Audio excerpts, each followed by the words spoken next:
1896, à 8h du matin, dans les collines du Kentucky près de Cincinnati. L'aube se lève sur Fort Thomas, cette base militaire nichée sur les hauteurs qui domine la vallée de l'Ohio. Le froid hivernal mord les joues, la terre gelée craque sous les pas. Dans un verger abandonné, à quelques pas seulement des lignes de garde du fort, un jeune homme de 17 ans se dirige vers son travail. Johnny Ailing, apprenti agricole, connaît chaque recoin de cette propriété de James Locke.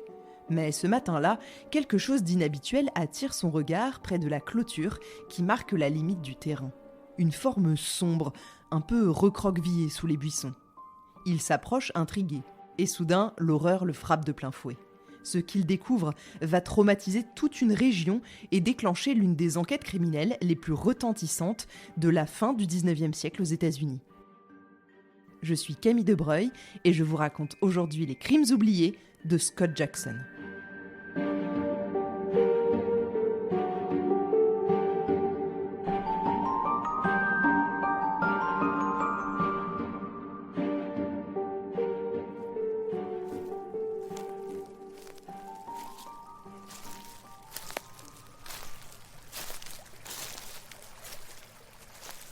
Ce que Johnny Ailing découvre ce matin du 1er février 1896, c'est le corps d'une jeune femme. Mais pas n'importe quel corps. Un corps décapité, gisant dans une mare de sang coagulé. La tête a été sectionnée sous la 5e vertèbre avec un couteau émoussé apparemment. Et on va l'apprendre lors de l'autopsie sommaire du corps, la décapitation a été pratiquée alors que la victime était encore en vie. Bon là déjà, on rentre dans une histoire plus sordide que ce qu'on pensait. Terrifié, le jeune homme court vers la ferme du capitaine James Locke en appelant à l'aide de toutes ses cordes vocales. Rapidement, Locke, son fils et un de ses employés sortent de la maison. Face à cette scène d'horreur, Locke ne perd pas de temps et se précipite vers Fort Thomas pour alerter les autorités. Il téléphone au quartier général de la police de Newport pour annoncer cette horrible découverte et en informe le colonel Cochrane, qui est à l'époque le commandant du fort. En quelques minutes, les lignes téléphoniques s'embrasent. Le shérif Plummer du comté de Campbell, le coroner du coin et plusieurs autres officiers convergent vers le lieu du crime. Pour une fois, la scène de crime est préservée, pour l'instant. Le corps n'a pas été touché et personne ne se trouve à proximité lorsque les officiers arrivent pour l'examiner. Mais cette préservation ne va pas durer. On est aux États-Unis en 1896 et on n'a alors aucune idée des indices qui peuvent être dissimulés par une scène de crime bafouée. La position du corps indique clairement que la femme a été violemment jetée au sol, puis que sa tête a été délibérément tranchée. Bon, c'est assez logique, on perd rarement la tête au sens propre du terme quand même. Donc, on est à la recherche de cette tête. Et pas de suspense là-dessus, on la cherche encore au moment où j'enregistre cet épisode. À en juger par la flaque de sang et d'autres indices, la vie de cette jeune femme s'est éteinte 4 à 8 heures avant la découverte du corps. Le coroner trouve également du sang au sommet des buissons environnants, provenant vraisemblablement du sang qui a jailli du cou de la pauvre jeune femme. Il se penche et regarde de plus près tout en prenant des notes. Le sang se trouve sur toutes les faces intérieures des feuilles, ce qui montre qu'il coulait vers le haut au moment où la gorge a été tranchée. Le sol est littéralement saturé de sang. La terre est retournée et on découvre du sang sur une profondeur de 25 cm. Elle s'est littéralement vidée de son sang à cet endroit précis. La victime présente de multiples blessures au dos et aux mains. Ses doigts portent les marques d'une lutte acharnée. Elle voulait désespérément vivre. Elle a manifestement tenté de saisir le couteau de son agresseur de sa seule main libre, la gauche, et par 3 fois, la lame lui a ouvert la paume et les doigts jusqu'à l'os. La position du corps en lui-même intrigue un peu. Elle gît sur une pente, les pieds plus hauts que la tête, et ses vêtements sont en désordre complet. Le haut de sa robe est ouvert, tout comme ses dessous, et sa poitrine est dénudée. La ceinture de sa jupe est défaite, et le bas de la robe est retroussé à la taille. Ça sent l'agression sexuelle, mais pour le moment, pas de conclusion hâtive. Elle porte une robe bleu clair à petits carreaux blancs en coton serré dans le dos et ample devant, et elle est complètement déchirée. Elle porte également une jupe bleu foncé et un ensemble de sous-vêtements de bonne facture. Son corset a manifestement été déchiré et arraché lors d'une bagarre qui a eu lieu près de l'endroit où il a été retrouvé. Non loin de là se trouve en effet un morceau de la robe, lui aussi taché de sang. Un de ses gants gît dans les buissons, taché de son sang ou de celui de son agresseur. Nous sommes samedi. La scène de crime est encore intacte, alors les officiers examinent minutieusement les empreintes de pas menant à l'endroit où repose le corps. Ils constatent qu'elle était accompagnée, peut-être d'un homme, et qu'ils ont marché côte à côte sur une courte distance lorsque, pour une raison inconnue, la femme a tenté de fuir et la personne qui était avec elle l'a suivie et rattrapée. Les traces sont particulièrement nettes à cet endroit car la femme a traversé un endroit très boueux qu'elle aurait évité à coup sûr si elle avait eu le temps et l'idée de se frayer un chemin ailleurs. Voilà comment ça a dû se passer. Le meurtrier a sûrement rattrapé sa victime avant qu'elle n'ait eu le temps de crier plus d'une ou deux fois.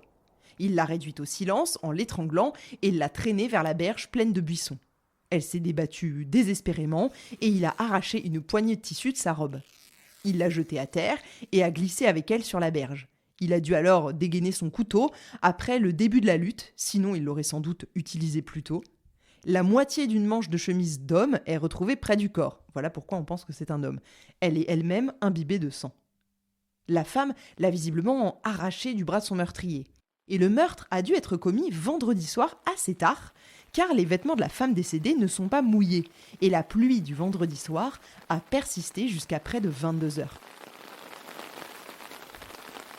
Mais le détail qui va révolutionner l'enquête, c'est une paire de chaussures noires à dessus en tissu.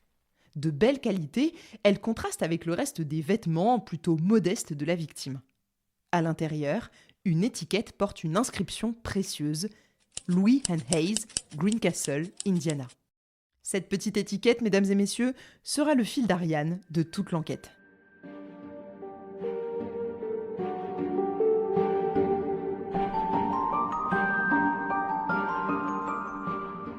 Le médecin légiste ordonne immédiatement le transport du corps chez un entrepreneur des pompes funèbres à Newport, dans le Kentucky.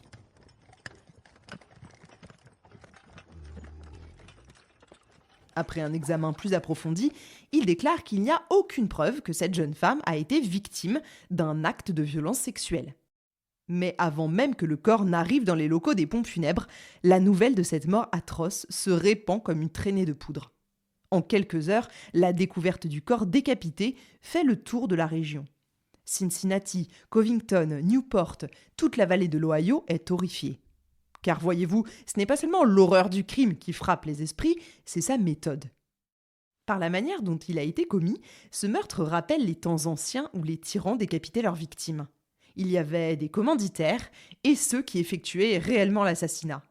Le commanditaire engageait alors quelqu'un pour le faire, exigeant comme preuve du bon meurtre que la tête soit séparée du corps et qu'elle lui soit présentée. Cette barbarie semble inconcevable alors dans l'Amérique civilisée de 1896, à quelques pas d'un fort militaire qui plus est. Les gens répètent que, normalement, ce sont des choses qui n'arrivent pas ici. Le colonel Cochrane, le commandant de Fort Thomas, est stupéfait qu'un tel crime ait pu être commis à quelques pas des lignes de garde. Le 6e régiment d'infanterie américain, stationné à Fort Thomas, est lui aussi sous le choc. Ils n'ont rien vu et rien entendu. Des vétérans âgés et marqués par le combat qui ont traversé la Grande Guerre civile, une génération auparavant, lorsque frères se battaient contre frères, père contre fils, voisin contre voisin, affluent sur les lieux et restent là, le visage blême, stupéfaits par l'audace de l'acte et la manière terrible dont il a été commis. Mais où donc est la tête ? Le colonel Cochrane décide de lancer une enquête très approfondie et invite les autorités civiles à l'aider. Et si ce colonel se met directement sur l'affaire, ce n'est pas par hasard. Certes, le meurtre a été commis très proche du fort, mais ce n'est pas ce qui l'inquiète vraiment. Ce qui lui fait peur, c'est le qu'en dira-t-on. Ce sont les rumeurs qui courent déjà sur l'auteur des faits. Un soldat de Fort Thomas, voilà ce qu'on dit déjà. C'est un fait notoire, beaucoup de filles de joie se rendent au fort pour faire un tour de manège avec les beaux soldats. Elles viennent de Cincinnati pour la plupart, et c'est donc tout naturellement, surtout avec la qualité assez médiocre des vêtements de la victime, qu'on soupçonne qu'elle soit une prostituée et que le meurtrier soit un soldat. Mais il ne faut pas longtemps au colonel pour convaincre les autorités chargées de l'affaire que les soldats ne sont en aucune façon impliqués dans cette terrible tragédie.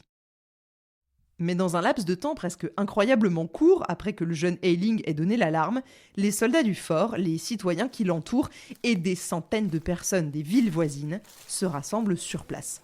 Oui, sur place, à la place du corps. Et c'est là que commence le désastre pour l'enquête. L'herbe et les buissons sont piétinés par la foule de visiteurs venus assouvir leur curiosité. Les empreintes du meurtrier, les indices laissés par la lutte acharnée, tout est détruit. Et il ne reste que peu de matière à analyser pour les enquêteurs. Les meilleurs détectives sont immédiatement mis à contribution.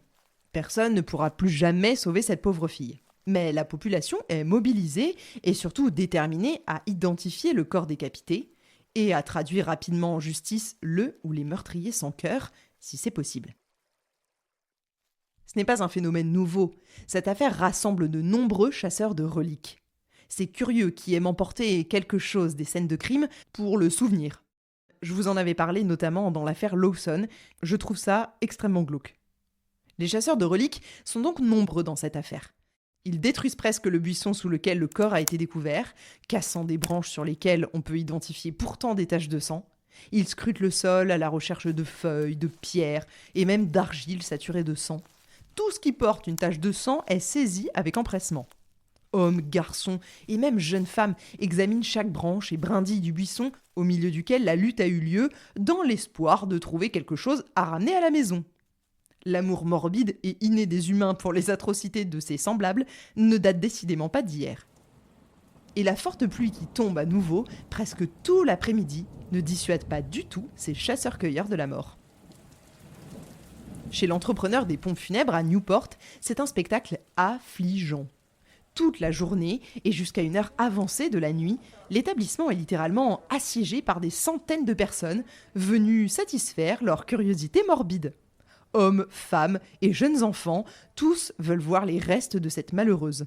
Mais dans le lot, plusieurs familles inquiètes viennent identifier un proche disparu. Chaque description qui correspond même vaguement au corps sans tête donne lieu à une confrontation éprouvante. Plusieurs personnes entrent et donnent le signalement d'amis ou de filles disparues. Si ce dernier correspond un peu au corps, elles sont autorisées à l'examiner. Mais le problème demeure. Sans la tête, identifier cette jeune femme semble presque impossible. Évidemment, en 1896, pas d'ADN et à part ses vêtements abîmés, elle ne porte pas vraiment de signes distinctifs. Sur le corps ou dans les vêtements, rien ne permet d'identifier la femme. En fait, rien ne relie cette femme à la vraie vie. Rien à part l'étiquette de sa paire de chaussures. Les autorités ne lésinent pas sur les moyens. Samedi soir, quelques heures seulement après la découverte du corps sans tête, Carter, un policier bien connu, est appelé en renfort avec son trio de chiens, Jack, Wheeler et Stonewall. Ce sont ces chiens qui ont notamment traqué Bud Stone, le meurtrier de la famille Ratten à Washington. Stone a ensuite été arrêté et une fois inculpé a fait des aveux complets, ce qui lui a valu d'être pendu. Mais bref, Carter déclare lui-même que plus de 20 criminels purgent actuellement une peine dans les pénitenciers de l'Indiana et de l'Illinois grâce au travail de ces chiens. Avant d'être amenés sur les lieux du meurtre, les chiens sont conduits à l'entreprise des pompes funèbres où ils sont autorisés à flairer les vêtements de la malheureuse victime. Carter exprime tout de même des doutes quant à la capacité de ces chiens à retrouver une trace grâce à l'odeur des vêtements, ceux-ci ayant été manipulés sans retenue par au moins une cinquantaine de personnes déjà. Mais c'est parti, on tente quand même cette méthode. Les chiens, le nez près du sol, courent çà et là, un peu confusément près de la scène de crime. Pour les autorités, il est pourtant rapidement évident que les chiens sont inutiles, car toutes les traces laissées par le meurtrier ou sa victime ont été effacées par des milliers de personnes qui ont traversé l'endroit où le corps a été retrouvé. Mais bon, ils suivent tant bien que mal une piste qui les mène jusqu'au réservoir de Covington, où ils la perdent définitivement et ne parviennent plus à la retrouver. Dans l'espoir désespéré de retrouver la tête de la victime dans ce bassin, les autorités prennent une décision coûteuse: vider entièrement le réservoir. L'opération, réalisée le lundi, coûte à la collectivité près de 2000 $, une somme considérable pour l'époque pour ce genre d'opération. Mais malheureusement, cette opération, elle ne donne rien. Pas de tête, pas d'indice supplémentaire, rien. Les enquêteurs se retrouvent dans l'impasse et les recherches se succèdent, mais sont finalement abandonnées un temps car jugées infructueuses.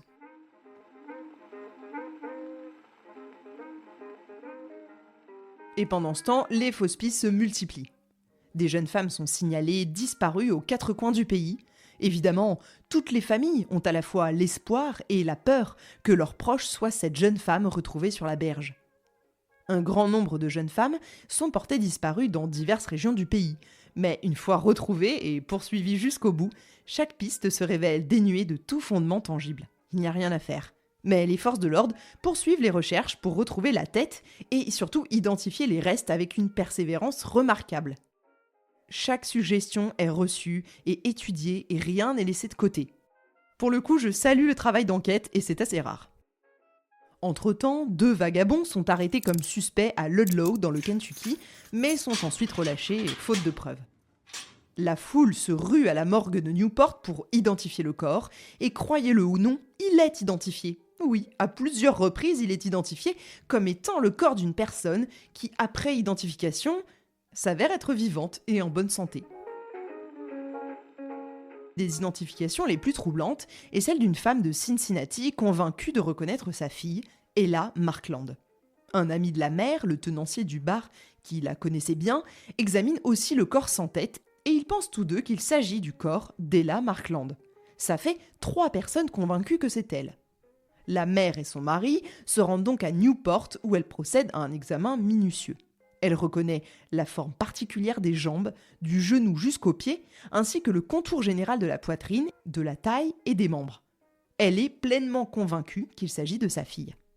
Lors de son entretien avec le chef de police, on lui demande quand elle a vu sa fille pour la dernière fois. Et elle répond que c'était le soir du Nouvel An, qu'elle l'a vue vivante pour la dernière fois. Mais désolé de vous décevoir, l'histoire ne s'arrête pas là. Parce que cette Ella Markland est retrouvée vivante sur la 9e rue à Cincinnati, où elle travaille comme domestique. Les enquêteurs sont donc de retour à la case départ, et moi je me pose un tas de questions sur la relation que cette Ella Markland entretenait, ou plutôt n'entretenait plus avec sa mère. Une autre piste sérieuse émerge juste derrière. Sans aucun doute, c'est l'indice le plus sensationnel sur lequel les détectives doivent travailler jusqu'à présent. La piste, c'est que le corps décapité serait celui de Franziska Engelhardt, mariée récemment au docteur Kettner. Cet homme avait abandonné sa première femme dans le Dakota et il était arrivé à Cincinnati pour épouser Franziska sans l'avoir jamais vue. Déjà, étrange histoire. Leur rencontre et leur fiançailles ont été conclues grâce à une annonce par correspondance dans un journal de Cincinnati. Le couple Franziska Kettner est donc marié. La jeune femme ignorant bien sûr que son mari est bigame et qu'il a, officiellement en tout cas, une autre femme dans le Dakota. 3 mois plus tard, la première épouse, abandonnée, apprend que son mari a épousé une autre femme de Cincinnati, bien plus jeune soit dit en passant. Elle lui écrit, mais ne reçoit aucune réponse, puis un peu énervée par cette situation tout de même, elle se rend carrément à Cincinnati et constatant la véracité de la nouvelle du remariage de son mari, elle demande le divorce illico presto. Entre-temps, le bon docteur Kettner s'enfuit à Louisville avec sa seconde épouse, puis dans l'Indiana. L'ancienne logeuse de la jeune Franziska se présente à la morgue et croit reconnaître formellement le corps. Elle décrit avec précision la forme particulière des mains de la morte, ses pieds dont elle était si fière, les détails intimes qu'elle seule pourrait connaître. Elle affirme avoir reconnu la main de Franziska parmi des centaines d'autres. Elle avait des mains remarquablement belles et tenait toujours la main droite dans une position particulière lorsqu'elle parlait. Lorsqu'elle a vu le corps à la morgue, elle a pris la main de la morte, elle l'a placée dans cette position et la ressemblance a fortement confirmé sa première conclusion. Elle raconte également un fait très important. Franziska portait un corset à 2 poches intérieures et avait l'habitude d'y transporter tout ce qui avait de la valeur comme de l'argent et des objets précieux. Lorsqu'elle a épousé Kettner, son ancienne logeuse l'a prévenu amicalement qu'il n'était peut-être pas honnête, sans blague. En réponse, la jeune fille a sorti le certificat de mariage de son sein, l'a montré et a dit qu'elle ne s'en séparerait jamais, mais qu'elle le garderait dans son corset. Le couple se rendait fréquemment à Fort Thomas, qui semblait être leur lieu de villégiature préféré. Donc cette fois, ça colle. Tout colle en fait. Le docteur Kettner a un mobile évident, acculé de partout par sa première femme, ce qui rend le témoignage de la logeuse très crédible. Bigame et craignant que sa première épouse ne le poursuive en justice, son seul espoir serait de récupérer le certificat de son mariage avec Franziska et d'autres preuves qui pourraient être utilisées contre lui, d'où le corset arraché sur la victime pour récupérer le précieux papier. Les autorités se lancent alors dans une véritable chasse à l'homme à travers plusieurs États. Des télégrammes partent dans toutes les directions. Cette piste semble enfin être la bonne. Mais quelques jours plus tard, elle s'effondre brutalement. Je suis désolée. Franziska Engelhardt et le docteur Kettner sont retrouvés bien vivants dans une petite ville du Michigan. L'enquête fait 3 pas en arrière et est à nouveau au point mort.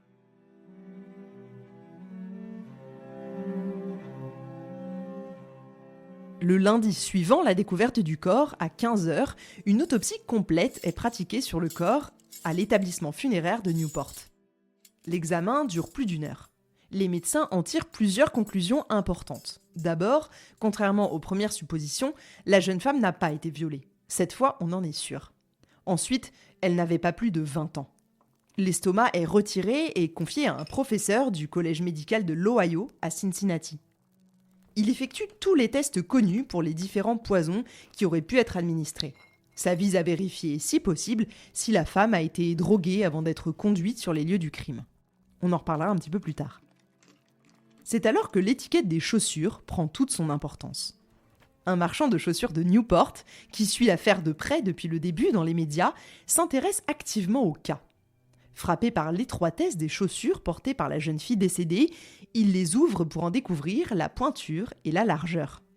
Il comprend que les chiffres 11 et 22 sur la chaussure lui fourniront les informations souhaitées s'il en a la clé. Alors qu'il se trouve dans l'une des usines de Cincinnati, un vendeur s'avance et reconnaît la chaussure comme étant fabriquée par Drew Shelby & Company, une entreprise de l'Ohio. Fort de cette information, le marchand, déterminé à mener l'enquête de son côté, prend le train jusque dans l'Ohio. Arrivé à l'usine Drew Shelby & Company, il constate en 10 minutes que le magasin Lewis & Hayes, dont la mention est présente sur l'étiquette des chaussures, a passé commande de 12 paires de chaussures à boutons en tissu noir le 18 avril 1895 pour une livraison à l'automne. L'expédition a été effectuée le 3 septembre 1895 et parmi le lot, il n'y a qu'une seule paire de chaussures numérotées 22-11 pour la pointure 3. Cette information change tout. Le shérif de Cincinnati et 2 adjoints prennent immédiatement le train pour Greencastle dans l'Indiana. Ils emportent avec eux tous les vêtements de la victime, espérant peut-être enfin percer le mystère de son identité. Dans la boutique de Lewis & Hayes, les registres confirment rapidement l'origine des chaussures. Elles font bien partie du lot de 12 paires spécialement commandées. 9 paires ont été vendues et tous les acheteurs sont facilement identifiés, sauf 2. Ces 2 paires manquantes représentent la clé de l'énigme, car l'une d'elles a été portée par la victime. Les enquêteurs scrutent les livres de compte, interrogent les vendeurs et vérifient chaque transaction. On montre aux employés du magasin la chaussure boueuse retirée du pied de la jeune fille. Ils la reconnaissent tous au premier coup d'œil. Oui, ils l'ont vendue. Mais à qui ? Les articles de vêtements apportés sont présentés à la quasi-totalité des principaux marchands de vêtements de Greencastle. Mais malheureusement, aucun d'eux ne peut en reconnaître un seul. On cherche également à identifier les gants portés par la femme assassinée, mais aucune paire similaire n'est trouvée dans aucun magasin des alentours. Les officiers sont coriaces, ils ne se découragent pas pour autant. La piste est bonne. Les chaussures portées par la jeune fille assassinée lui ont été vendues par Lewis & Hayes dans leur magasin de Greencastle. C'est le seul indice tangible sur lequel ils peuvent travailler. Et une fois ces éléments correctement vérifiés, ils sont parfaitement convaincus qu'ils pourront identifier la femme décapitée, voire imputer la responsabilité du crime à quelqu'un. Peut-être un proche, vu les méthodes de l'assassinat. Pendant ce temps, ailleurs à Greencastle, la tragédie de Fort Thomas, la venue du shérif et de ses détectives, à la recherche de l'identité de la victime et des chaussures, éveille les soupçons de quelques personnes. La description du corps de la jeune fille décédée arrive jusqu'aux habitants, notamment la partie décrivant ses doigts comme ressemblant à ceux d'une couturière, ainsi que la petite verrue sur le doigt qui pourrait permettre de l'identifier formellement.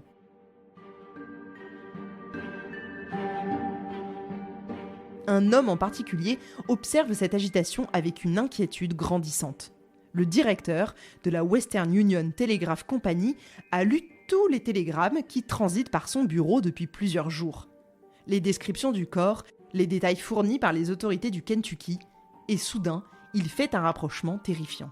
Il connaît une jeune femme de la ville dont la famille vient justement de s'inquiéter de ne pas avoir de nouvelles. Une jeune femme qui était censée être en visite chez des amis dans une autre ville. Quand un membre de sa famille télégraphie pour prendre de ses nouvelles, la réponse tombe comme un couperet. Elle n'est jamais arrivée à destination. Le directeur du télégraphe, rongé par l'angoisse, se précipite vers l'hôtel où logent les enquêteurs. Il est minuit passé et ce qu'il va leur révéler va faire basculer l'enquête. Car ce qu'il sait va non seulement permettre d'identifier enfin la victime, mais aussi de mettre un nom sur ses assassins. Merci à tous d'avoir écouté ce premier épisode de l'affaire Scott Jackson et merci pour votre fidélité. Je vous donne rendez-vous vendredi prochain pour découvrir qui était vraiment cette jeune femme et comment elle a basculé dans ce piège mortel dans le 2e épisode de cette saison 26 de Crimes oubliés. Merci particulièrement à tous ceux qui soutiennent le podcast sur Patreon et qui me permettent d'investir chaque jour un peu plus dans ce projet qui me passionne.